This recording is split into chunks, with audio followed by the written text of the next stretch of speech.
Saludos, que el Señor le bendiga. Qué alegría volver a estar juntos en este tiempo de palabra de Dios. Y venimos haciendo algo seguido en cuanto a los mensajes y estamos hablando de Jesús. Todos estos días, estas semanas en el servicio en línea, hemos hablado de Jesús. Y yo siempre pienso que tiene que haber sido impresionante haber visto a Jesús en acción. Haberlo visto andando en Galilea, en las ciudades donde él andaba, haciendo los milagros que hacía, realizando la obra que hacía. Jesús es la persona más maravillosa que ha existido, que existe y que va a existir. Nada lo va a superar al Señor, nada. Él fue increíble en su vida en la tierra, Él fue increíble en su visión de la humanidad y en su amor por nosotros. Y hoy quiero ver con usted un lado diferente.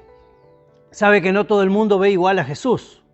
No todos tenemos el mismo concepto de Jesús.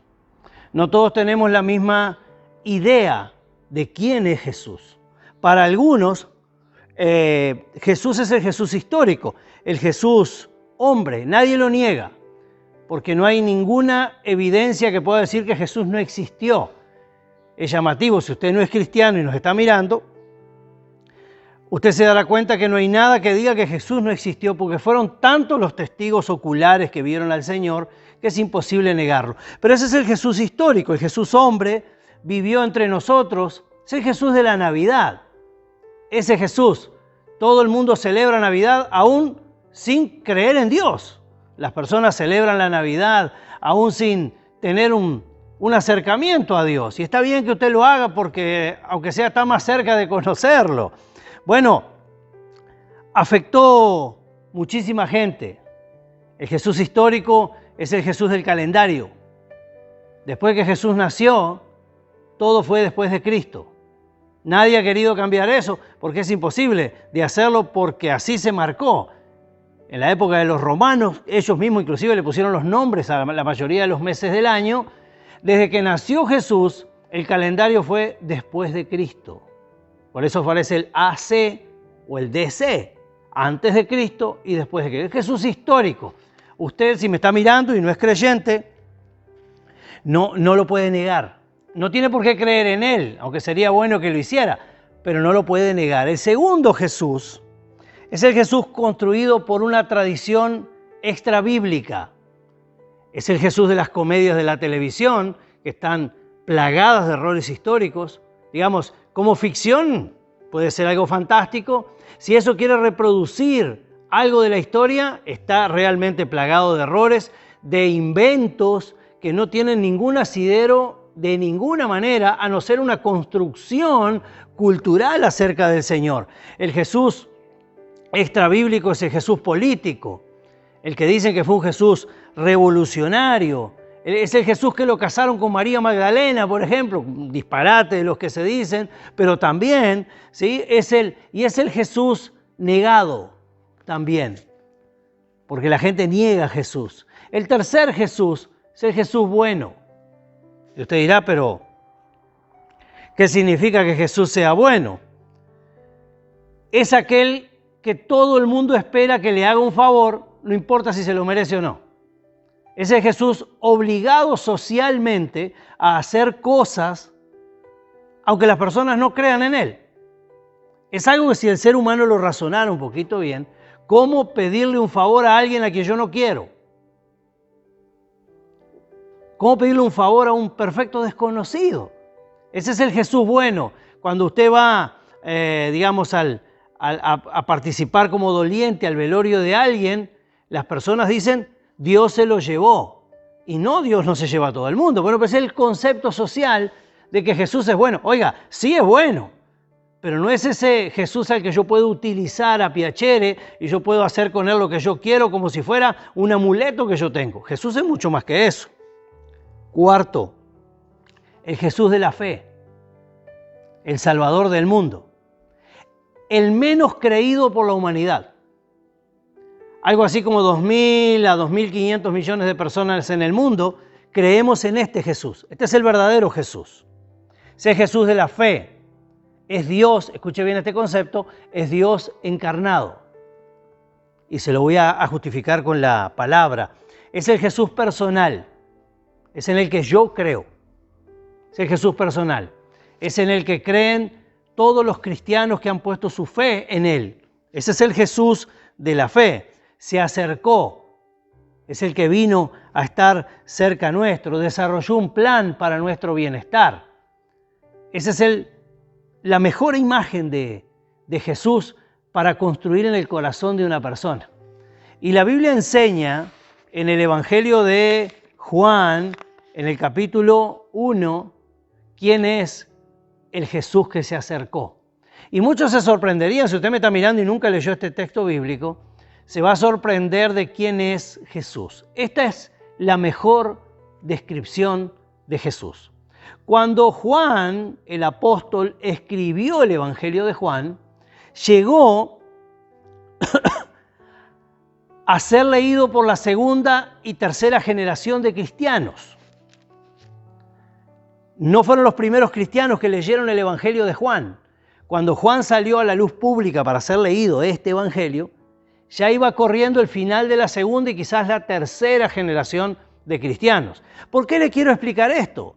Porque al igual que usted, si no es cristiano y me está mirando, usted tiene un concepto armado acerca de Jesús, quizás sin conocerlo. Alguien le dijo cómo era Jesús. Alguien le dijo cómo era Jesús. Por eso se menosprecia a las personas de fe, porque el que no cree en Jesús cree que Jesús no es nada, y el cristiano es alguien que le presta devoción a algo que no existe. Entonces permítame enseñarle algo. Al igual que usted, los primeros cristianos recibieron una tradición oral acerca de quién era Jesús.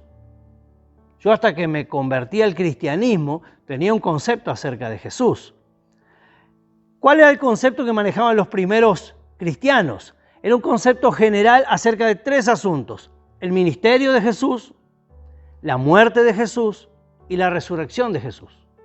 Entonces los primeros cristianos le transmitieron a la segunda y a la tercera generación el concepto del Jesús humano, del Jesús nacido, del Jesús maestro, del Jesús de los milagros, del Jesús de la cruz y del Jesús que se llevó Dios al cielo. Pero es un concepto muy limitado acerca de Jesús. Jesús es mucho más que eso. Es mucho más impresionante que eso, nuestro Señor. Nuestro Señor es mucho más, no voy a usar la palabra complejo, pero es tan integral Jesús. Y lo otro que los primeros cristianos no sabían era cuál era la esencia de dónde venía Jesús. Y al igual que mucha gente hoy, creen que Jesús inició en el vientre de María. Y sin embargo, lo de Jesús es mucho más impresionante. Entonces había un concepto general acerca de Jesús, pero yo quiero hablarle hoy de la teología de la encarnación. Yo quiero contarle hoy en este sermón acerca de quién es realmente Jesús y vamos a usar la mejor descripción que tenemos acerca de nuestro Maestro perfecto. Juan capítulo 1, en el verso 1 hasta el verso 5, los discípulos van a escuchar lo nuevo acerca de Jesús. Esto no se sabía hasta que Juan escribe esto. Usted es un privilegiado porque lo puede leer como lo leo yo. Y si usted quiere saber realmente quién es Jesús, deje de decirle político, Jesús no fue un político. Deje de decirle guerrillero, Jesús no fue un guerrillero. No fue un revolucionario. Jesús vino a intervenir en lo espiritual. Jesús vino a intervenir en los valores, Jesús vino a intervenir en la fe. Él jamás quiso abrir un país, ni ser el presidente, ni ser un rey. Él nunca tuvo ese interés. Jesús vino a trabajar con el corazón, con la mente, con el sentir de las personas. Así que los primeros cristianos se encuentran con esto. Mire bien conmigo. En el principio ya existía el verbo. En el principio es en el principio del principio del principio. Antes de que todo existiera, ya existía el verbo, dice aquí, y el verbo habla de Jesús. Y el verbo estaba con Dios. Y el verbo era Dios. Entonces lo primero que enseña Juan a aquel auditorio es que Jesús es Dios. No un Dios con minúscula, no un Dios inventado por el deseo de adoración humano, sino el verdadero Dios. El verdadero Dios. Hay personas que tienen su Dios en una estatua, por ejemplo, o en un Buda, o en una pirámide, o en una resta de ajo, o en una tradición. Nada de eso es el Dios del que hablamos aquí. Esos dioses son dioses construidos. Si usted tiene en su casa un elefantito con el billetito apuntando hacia adentro, aparentemente según la tradición humana, ese es un Dios inventado. De ese Dios no estamos hablando aquí. Ese es un Dios creado por la tradición. El deseo de buscar algo diferente o de buscar algo en el más allá o en lo superior o en lo divino llevó a la gente a idolatrar un montón de cosas. Si usted tiene una pirámide, ese es un Dios construido. Si usted cuelga una resta de ajo, ese es un Dios construido. Si usted tiene un santo en su casa y le presta pleitesía, ese es un Dios construido. De ese Dios no habla aquí. Así que Jesús existe desde antes de que todo existiera. Verso 2. Él estaba con Dios en el principio. Él estaba con Dios en el principio. Jesús siempre existió. Y a veces nos presentamos delante de Él con grandes exigencias y grandes reproches y tenemos que entender que desde la eternidad Jesús existe. Desde siempre Jesús existió y se tomó un lapso de 33 años para vivir entre nosotros, para favorecer a la humanidad. Ya viene eso, que eso se va a poner muy bueno. Mire qué interesante, por medio de Él todas las cosas fueron creadas. Así que el centro de la creación, oiga, es Jesús. Sin Él, si Él no hubiese estado en la ecuación, nada de lo creado llegó a existir. Jesús tiene que ver con todo. Jesús tiene que ver con todo lo que existe. Y por supuesto, dentro de lo que existe, Jesús tiene que ver con usted. Y usted es el centro de la devoción del cielo. Esta deidad preciosa que se está presentando en estos versículos lo tiene a usted y me tiene a mí como el centro, como lo máximo. Verso 4, en Él estaba la vida. O sea, si hay vida es porque Jesús ya existía. Si hay vida es porque el Señor ya existía. Y la vida era la luz para la humanidad. La vida era la perfecta luz para la humanidad. Mire cuánta profundidad. Los primeros cristianos están descubriendo a otro Jesús o sumándole factores favorables al Jesús que ya conocían. Esa sería la mejor manera de expresarlo. Esta luz resplandece en las tinieblas y las tinieblas, aunque quisieron, no han podido extinguirla. Y tenemos no solamente Jesús para rato, tenemos Jesús para siempre. Y el centro de la preocupación del cielo es usted. Es usted. Desarrollo un poquito más. Verso número 6. Vino un hombre llamado Juan, hablando de Juan el Bautista. Dios lo envió como testigo para dar testimonio de la luz que habría de venir, a fin de que por medio de él todos creyeran. Digamos, Juan el Bautista fue el anunciador de que Jesús llegaría a estar entre nosotros, pero no es que Jesús se creó para nacer en el pesebre y estar con nosotros. Jesús ya existía. Para el entendimiento humano, Dios permitió el embarazo de María y el nacimiento de Jesús, que ese sí todo el mundo lo conoce. Esa luz verdadera, la que alumbra a todo ser humano, venía a este mundo. Escuche bien, porque muchas veces empezamos, ¿y dónde está Dios? ¿Y esos que creen en Dios, en qué creen? En esto creemos. Creemos en la superioridad de Jesús.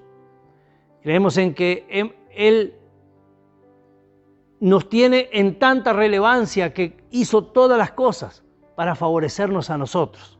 Gracias a Dios por eso.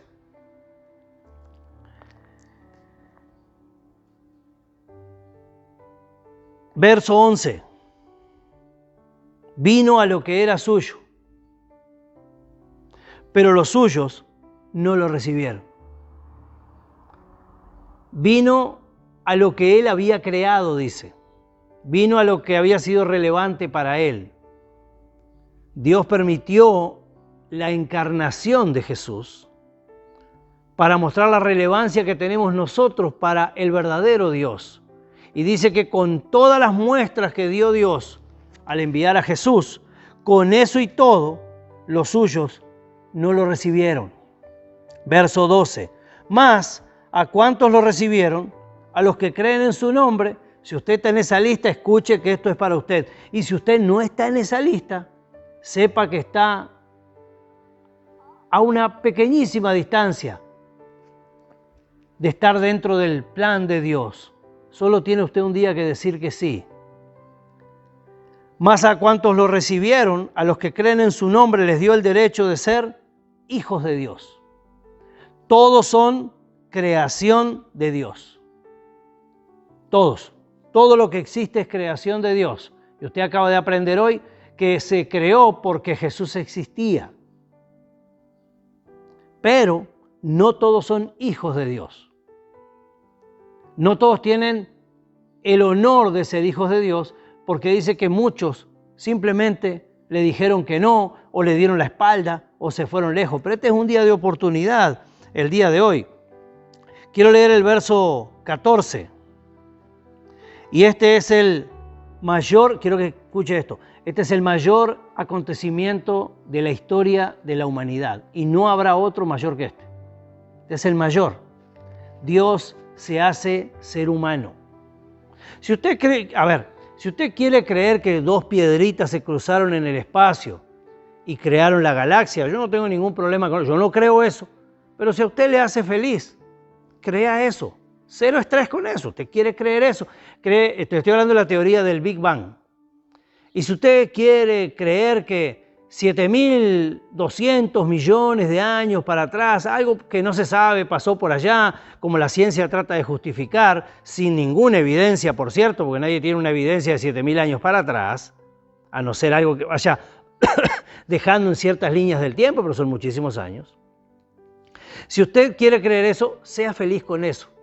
Pero cuando uno se enfrenta a este texto bíblico, uno se tiene que dar cuenta que hay algo más poderoso, mucho más poderoso que dos piedritas que se juntaron en el espacio y mucho más cercano. El acontecimiento mayor de la historia humana se relata aquí. Y el Verbo se hizo hombre.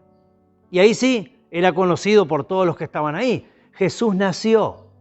Nació en un pesebre, en condiciones muy precarias, ese fue el plan que Dios tenía. María fue su mamá, José fue su papá humano, pero la creación de Jesús en el vientre de María es Dios, digamos. José fue quien hizo de papá en la tierra sin haber hecho nada para el embarazo de María. Pero ese Jesús es el que usted conoce y está muy bien. Pero estamos hablando que Jesús se está acercando después de estar en la eternidad por siempre. Pero él consideró que el ser humano es tan importante porque es su creación especial que decidió acercarse. Quiero cerrar aquí. Y el Verbo se hizo hombre y habitó entre nosotros. Y todos sabemos que Jesús estuvo en este mundo. Y hemos contemplado su gloria, dice Juan. La gloria que corresponde al Hijo unigénito del Padre, lleno de gracia y de verdad. Hemos contemplado su gloria. Juan fue partícipe de muchísimos milagros de Jesús, pero él no dice hemos contemplado sus milagros. Él dice hemos contemplado su gloria. Hemos visto más allá de la construcción social de Jesús. Hemos visto más allá del capricho humano de exigirle y exigirle siempre a Dios porque cree que Dios es tan bueno que tiene la obligación. Hemos visto más allá del Jesús de la Navidad. Hemos visto al Jesús que siempre existió y que se acercó al ser humano, se encarnó para estar con cada uno de nosotros. Cierro aquí. Al igual que usted, yo muchas veces me acerqué a Jesús a pedir. Y eso es algo normal y natural y totalmente aceptado. Pero a veces me pasé pidiendo y no dediqué tiempo a, no solamente a ver, sino a acercarme al Jesús que se acercó a mí.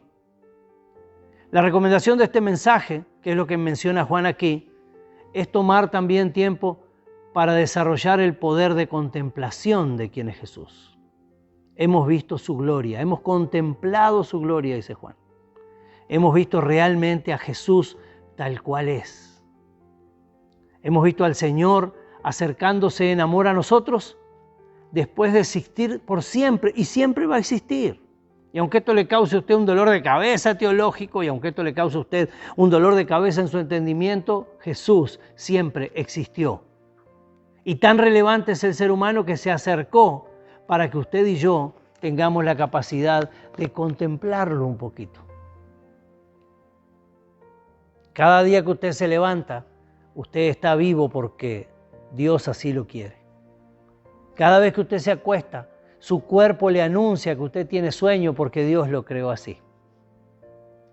Cada vez que usted se une con su esposa y deciden tener un hijo, Dios se encarga de formar ese bebé en el vientre de la mamá, y sin que el ser humano entienda cómo, se forma perfectamente y nace y va creciendo y se va desarrollando. Eso no es un misterio, eso es creación de Dios. Cada vez que nosotros recibimos algo, nos tenemos que dar cuenta que Dios está atrás de eso. Respiramos, el corazón tiene un ritmo cardíaco perfecto porque Dios lo colocó así. Yo puedo hablar porque Dios puso la capacidad del habla en el ser humano, y le puedo mirar porque Dios puso la capacidad de ver. Dios es maravilloso. Y yo quiero pedirle hoy que usted reflexione en si le está exigiendo demasiado. A veces le pedimos tanto porque pensamos que Él tiene la obligación. Tómese un tiempito, tómese unos segundos. Dedique un tiempo hoy y contémplelo un poquito. Dedíquese a contemplar un poquito a Dios. Ese Dios cercano que vino para estar cerca de usted y para estar cerca de mí, y que ha cambiado la vida de tantas personas alrededor del mundo. Si usted no ha disfrutado aún de esa oportunidad, usted solo tiene que decir que sí. Padre del cielo, tu palabra es verdad. Enviada no vuelve nunca a ti vacía, y tu bendición se repara en nuestros corazones sabiendo que tú nos has hablado. Para la gloria de tu nombre, en Cristo Jesús. Amén y amén. Le bendecimos, le deseamos una feliz noche. Si usted está mirando este sermón hoy, le deseamos una feliz noche, y la paz de Jesús sea sobre su hogar. Que el Señor le bendiga.